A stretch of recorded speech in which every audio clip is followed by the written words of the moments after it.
దేవుడు అబ్రహాంని ఏర్పరచుకున్నదే చాలా old age లో అతను ఏర్పరచుకున్నాడు, అతన్ని పిలుచుకున్నాడు. దేవుడు అబ్రహాంని పిలిచేటప్పటికీ అతని ఏజ్ ఆల్మోస్ట్ 70+ అతనిది. ఆ తర్వాత అతన్ని పిలిచి అతనికి దేవుడు వాగ్దానం ఇస్తాడు. ఏమని వాగ్దానం ఇచ్చాడు? నేను నిన్ను గొప్ప జనాంగానికి తండ్రిని చేస్తానని చెప్పన్నాడు. అతనికి అప్పటికి పిల్లలు లేరు. హల్లెలూయా. నేను నా యొక్క సేవా పరిచర్యలో ఎంతో మందికి పిల్లలు లేకపోవడం వల్ల యేసు ప్రభువుని నమ్ముకున్న ఎంతో మందికి యేసు ప్రభువు వారిని దీవించి వారికి గర్భాన్ని, వారికి సంతానాన్ని ఇవ్వడం నేను నా సేవా పరిచర్యలో చూశాను. హల్లెలూయా. కొన్ని సందర్భాల్లో అయితే నేను ప్రార్థన చేసినప్పుడు నాకే విశ్వాసం అనిపించేది కాదు. దేవుడు వీళ్ళకు పిల్లల్ని ఇస్తాడన్న నమ్మకం నాకే ఉండేది కాదు. కానీ నా అపనమ్మికను సైతం దాటి దేవుడు, నేను ఎవరికైతే ప్రార్థన చేశానో వారికి దేవుడు పిల్లల్ని ఇచ్చాడు, సంతానాన్ని ఇచ్చాడు. అదిగో అది దేవుని వాగ్దానంలో ఉన్న నమ్మకత్వం. హల్లెలూయా.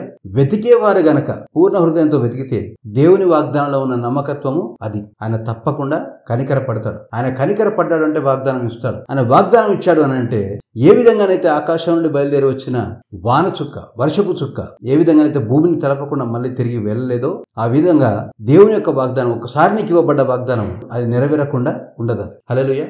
ఇదిగో ఇటువంటి వాగ్దానాన్ని పొందుకున్న వ్యక్తి అబ్రహాం. అనా ఏం వాగ్దానం పొందుకున్నాడు? ముసలితనంలో దేవుడు అతనికి ఏం వాగ్దానం ఇచ్చాడంటే అనేకులైన జనాంగానికి తండ్రిగా చేస్తానన్న వాగ్దానాన్ని దేవుడు అబ్రహాంకి ఇచ్చాడు. హల్లెలూయా. చూడండి, అబ్రహాము తనకు పిల్లలు లేకపోవడాన్ని బట్టి ఏమనుకుంటున్నాడు? తన సేవకుడే తన యావదాస్తికి, తను సంపాదించిన సమస్తానికి కూడా వారసులు అవుతారు.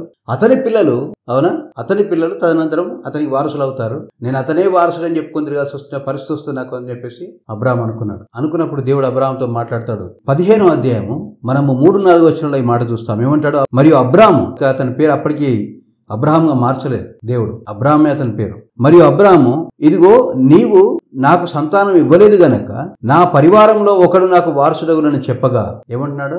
నువ్వు నాకు పిల్లల్ని ఇవ్వలేదు కాబట్టి నా పని వాళ్ళలో ఒకడు నాకు వారసుడు అవుతాడు. నా యావదాస్తికి అతను వారసుడు అవుతాడు. ఈ యావదాస్తి అతనికి అతని పిల్లలు చెందుతుంది. కానీ అబ్రహాం పేరు మాత్రము నిలబడదు. నేను అబ్రహాం కొడుకునని ఎవరు చెప్పుకోలేడు. నాకు ఆ అదృష్టము లేదు అనుకున్నాడు అబ్రహాం. మనలో ఎంతో మందికి, అవునా, మీలో ఎంతో మందికి పిల్లలు లేరేమో, కానీ మీ వయస్సుతో సంబంధం లేకుండా, మీ ఆరోగ్య సమస్యలతో నిమిత్తం లేకుండా, అవునా, వాటి యొక్క ప్రభావాలన్నింటినీ దాటి దేవుడు నీకు నిశ్చయంగా సంతానాన్ని ఇవ్వగల దేవుడు. హల్లెలూయా. నీకు ఒక మంచి వ్యాపారాన్ని స్టార్ట్ చేసే క్యాలిబర్ నీకు లేదేమో. ఇప్పటికీ ఏజ్ అయిపోయి ఉంటుంది. 50 దాటిపోయాను, 60 దాటిపోయాను, లేదా నాకు శరీరం సరిగా లేదు, అవునా, లేకపోతే నేను ఇతరులాగా అద్భుతంగా మాట్లాడలేను, నేను బాగా చదువుకోలేదు కనుక నేను స్టార్ట్ చేయలేను, ఈ వ్యాపారం స్టార్ట్ చేయలేను, డబ్బు సంపాదించలేను, గొప్ప వ్యక్తిని కాలేనని అనుకుంటున్నావేమో. కానీ దేవుని యొక్క వాగ్దానం నీకు దొరికింది అని అంటే ఆటోమేటిక్ గా నువ్వు ధనవంతుడు, ఆటోమేటిక్ గా నువ్వు తల్లి అవుతావు, ఆటోమేటిక్ గా నువ్వు తండ్రి అయిపోతావు. దేవుని యొక్క వాగ్దానము నీ శరీరంలో, నీ జీవితంలో, నీ యొక్క జ్ఞానంలో ఎటువంటి మార్పు చేర్పులైనా చేయగలుగుతుంది అది. హల్లెలూయా.